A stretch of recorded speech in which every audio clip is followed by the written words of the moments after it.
So yeah, we could do just Dalek. All right. And I guess we'd be doing a short episode, and the sort of excuse for that would be my moving house and not being able to prepare much, and you would have no excuse, so you would look bad.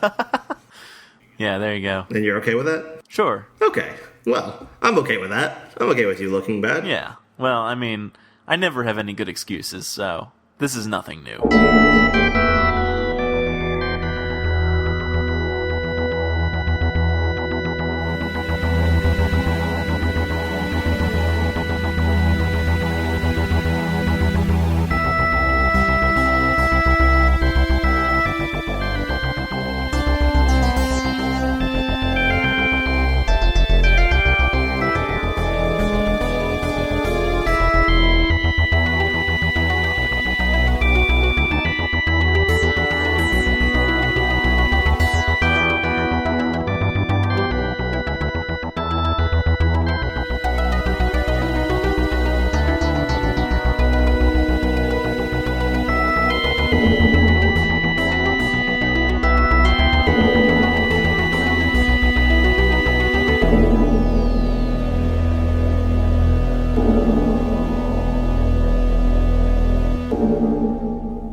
What did you think of Dalek, Lewis? Well, of the Ninth Doctor episodes, this is probably one of the ones I've watched the most. And I really like it, and I continue to really like it. And so this viewing was no exception. I think that the first scene between the Doctor and the Dalek are just fantastic. I really like that scene. Yeah, I like it more every time I watch it. Yeah. Maybe that's just me. I don't know. No, that's kind of me too. You know, originally this story was not going to have any Daleks in it. Oh, right, because they weren't sure if they could get the rights for it, right? Right, the BBC doesn't own those rights. It's the Terry Nation estate that owns them. Right. See how many times we can say the word "right" in a single conversation. You know, you've got a record to beat.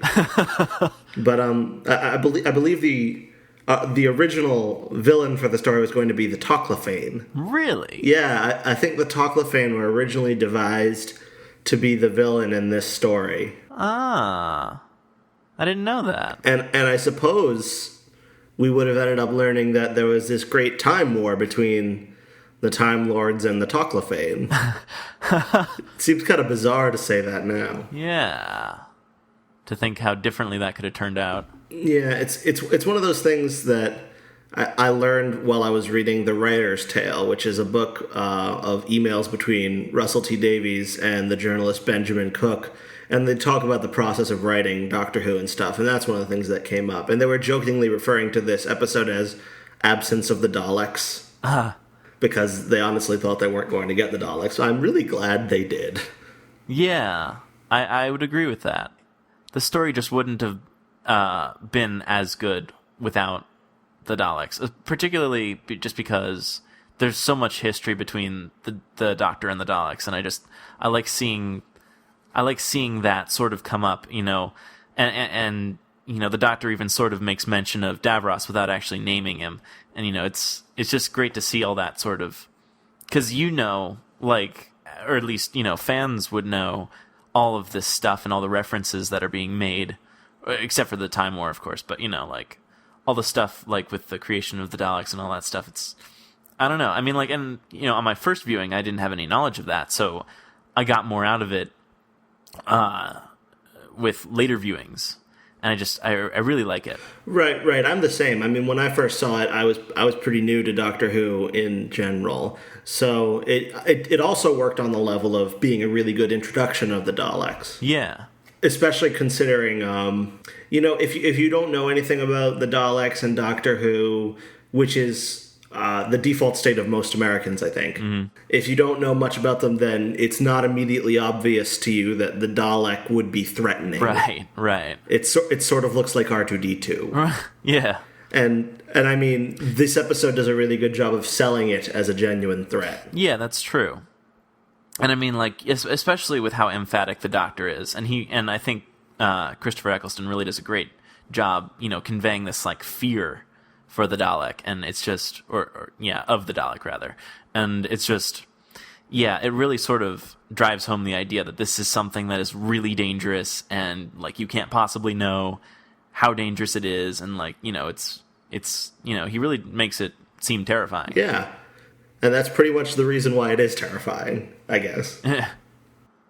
One of our followers on Twitter, Steven from the podcast Radio Free Skaro, okay, he suggested, nay, demanded, that we discuss why this is the most important Doctor Who story ever made. Ooh, okay. Do you have any idea why this is the most important Doctor Who story ever made? Because I'm kind of at a loss. No, I haven't the foggiest. I mean, it does feel significant, so I want to say, like, oh, yeah, of course it's the most important Doctor Who story ever made, but specifics? I don't know. I was going to think Unearthly Child was the most important Doctor Who story ever made. Really? Why? Because it was the first one? I guess. I mean, sure. I mean, well, all right. Okay, fair enough. Although perhaps its importance is diminished by the fact that there's two different versions of An Unearthly Child. There's the pilot version and the broadcast version, so maybe each one is only half as important because of that. I don't know. Yeah. I don't know. I feel like I'm sorry because I don't know why this is the most important Doctor Who story ever made. Well, I mean, I guess most important. That's a big statement to make. Yeah. And there's just been so many Doctor Who stories. I don't know. Man, this is tough. Yeah, I'm not entirely sure what he was driving at with regard to that. Was he maybe being, like, sarcastic? Could be. Are you suggesting that he really meant it's the least important Doctor Who story ever made? You know, to be honest, I don't know what I was suggesting. It's just this thing I do. Like, whenever I don't fully understand something, I look at it and say, maybe it's sarcastic. I don't know. I suppose it's not a very smart way to go living my life, but I do that. Well, I mean, in this episode, the Doctor says a lot of things about the Time War that aren't fully explained, so we don't really understand what he means. Are we to assume that he's being sarcastic? Okay, I'm kidding. I'm joking. Okay. I'm still trying to come up with an answer. Well, I mean, like, all right. So, but the thing is, well, I guess that this is sort of a pretty important episode because it does reintroduce the Daleks in the new series, and the Daleks do become pretty important throughout. I mean, like, well, they've always been really significant in Doctor Who, but they're always significant, or almost always significant for, the finales, it seems, for the most part, except for season 3. And so they're always kind of the big bad, sort of. So in the sense that they kind of... I lost my train of thought. Well, in the sense that they are... I don't know. Well, I mean, going along with that, the Daleks are they're a major part of the image of the show, right? And Doctor Who is more popular now than it ever has been. Huh? I didn't know that. I mean, it's always had its peaks and troughs, but I mean, in the UK especially, and also around the world, Doctor Who's never really been as popular as it has been since the new series came back. I mean, during the classic series, it was never this popular. I wonder if just like the internet hasn't helped that. Oh, I'm sure it has. Yeah. That's cool. The internet has sort of made the whole geeks are cool thing come about, which helps Doctor Who a lot. True.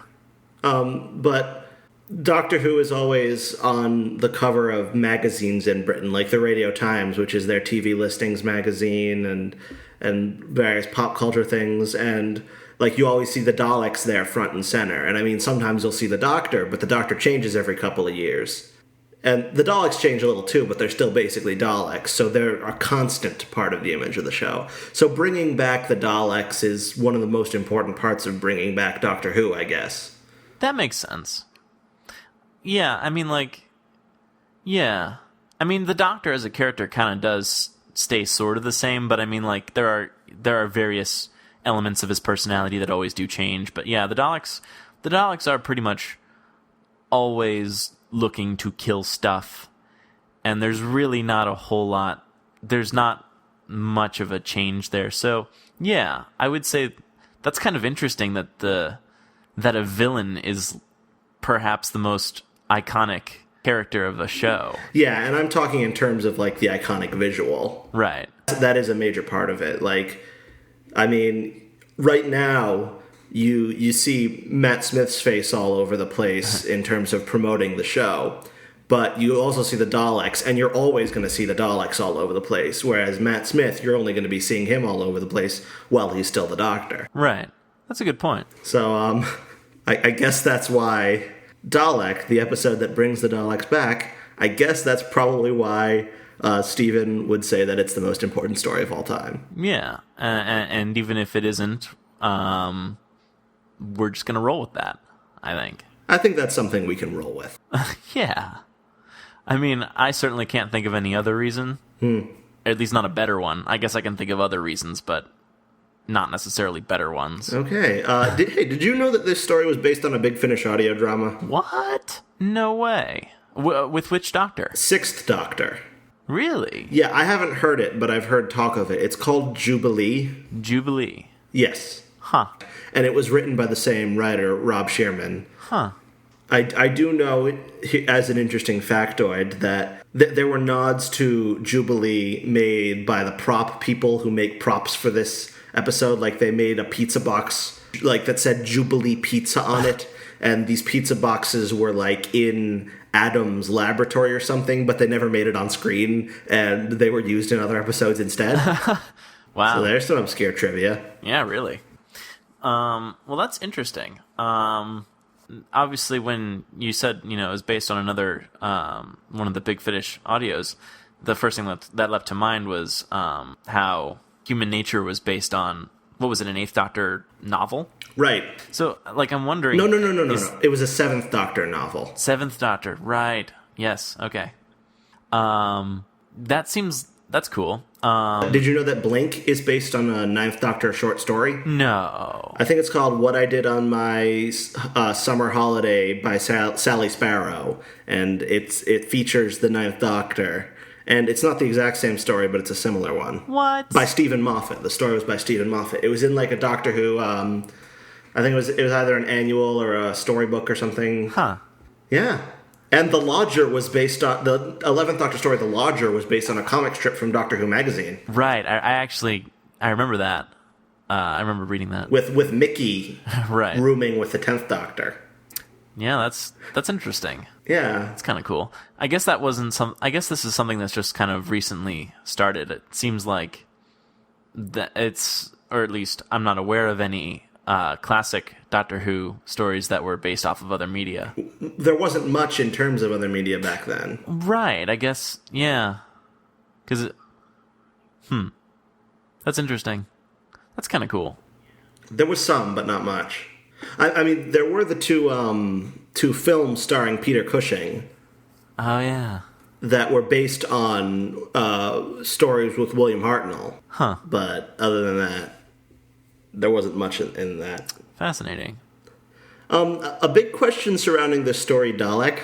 Oh, I think I know what you're going to say. What am I going to say? Whether or not it actually happened or still happens. Yes, that is it. Yeah. I actually was thinking about that as I was watching the episode.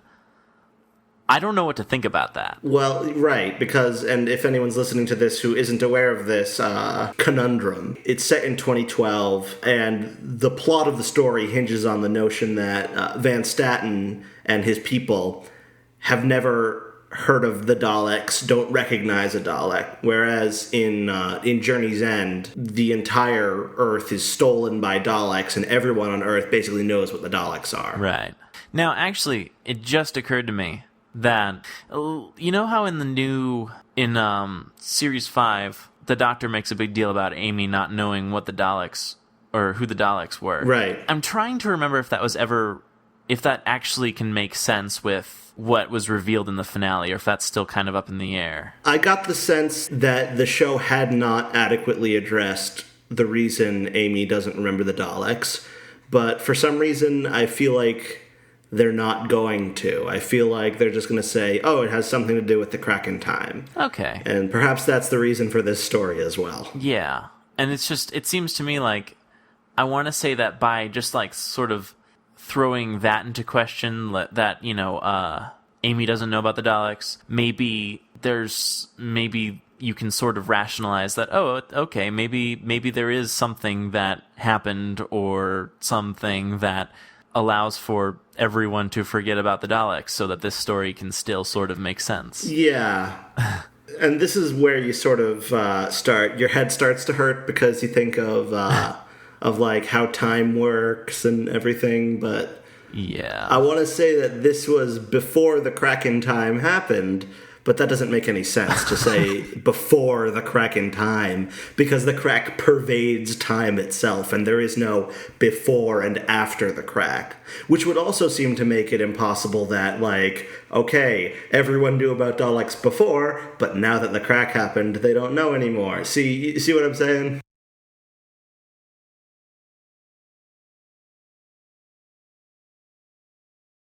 Yeah, I do. Okay, good, because I don't see what I'm saying. Yeah, it is kind of brain wrinkling. It's just probably better to not think about this too hard. Then I guess we shouldn't. But I mean, like, I don't know. It's just, I want to make sense of it. Like, I really do. I want it to make sense. I try not to mind it that much because I feel like, it's a good episode and I enjoy watching it. So if it's a problem, it's a problem. Or we can use the crack in time as a catch-all explanation. I don't think the show is going to go out of its way to address the question of what happened in Dalek and whether it still happened. Yeah, I guess I'm okay with not really having all these questions answered. Or all these sort of, I guess I don't have to have it all make sense. I guess I'm okay with that. So next week... Yeah, what are we watching? So yes, because I have no internet access at the moment, I don't have, like, up-to-the-minute information on what people are saying about what story we should watch. Uh-huh. But it's midnight, as far as I can tell. Really? Yeah, which happens to be my favorite story of all time, I think I said earlier. Really? I don't really recall that, but... Or one of my favorites. Okay. Yeah, I think in the first episode I said that was at least very high on my list of favorite stories, and that is certainly the case. Yeah, I do remember that now. You did say that. That is a very good episode to sort of see the 10th Doctor. I actually really like that choice. It's very unusual in its own way. Yeah. But it still is a very good 10th Doctor performance. Yeah. Ooh, I like that. We got a lot of different recommendations for this. I mean, I think there were a whole bunch of stories that were only recommended once, and a couple that were only recommended twice, and Midnight got 3. Huh. So, yeah. A couple people like Tooth and Claw. Yeah, that's a good one. Blink was not a popular choice. That doesn't really feature the 10th Doctor all that much. Right. So I can kind of see that, even though it is like a really good standalone episode of Doctor Who. Yeah. Honestly, I'm glad Blink wasn't chosen because I don't think I have anything to say about it. Yeah, I can't really think of much myself. Everything's been said. Yeah, really. I would be glad to talk about Midnight, so that's good. Yeah, that's cool. And that's a bit more recent. And I mean, I guess I don't know why I'm observing that, but it just kind of is. It sort of surprised me, I guess. Just because, I don't know. I don't know. I don't know why that surprises me, but it does. Well, speaking of recent, after the 10th Doctor story, which is Midnight, we're going to talk about an 11th Doctor story. Oh, I'm so excited. Yeah, who knows which one it'll be. Oh, man, that's so cool. All right. I can't believe we're already up to the 11th Doctor. Or we will be. Yeah, and as far as I can tell, there's nowhere to go after that. Well, probably not, unless we want to do, like, Peter Cushing. Maybe we should. Maybe. Huh. I've never seen those movies. Have you seen the TV stories that they're based on? Which ones are they based on? I think the first one is based on the Daleks. Ah, no, I haven't. Which is the first appearance of the Daleks. And the second one is based on the Dalek invasion of Earth. I have seen neither of those. Okay. Well, maybe we'll get to one or both of those eventually. That'd be kind of cool. You have been listening to The Cloister Room. Well, not you, Lewis. You've been Well, I've been listening to us talk as if it were. No, I haven't. I actually haven't been paying attention at all. What were we talking about? I don't know. I mean, the listeners, have been listening to The Cloister Room, which you can find at thecloisterroom.com. You'll find this episode and the previous episodes, and if you're a sufficient amount of time in the future, the following episodes as well. You can follow us on Twitter at The Cloister Room, or you can follow just me on Twitter at T. Dickinson. Or you can follow me at Miles Belly. Okay. And we also have an email address. Did we mention that? I was going to get to it, man. Sorry. You can drop us a line, a metaphorical line, or you can just type a lot of underscores and send it as an email to thecloisterroom@gmail.com. And that's just about it. Yeah. So come back next week for another reasonably diverting episode of The Cloister Room. And in that episode, I will be Tom Dickinson. And I'll probably be Louis Midas. Have a good one. Yeah. Enjoy.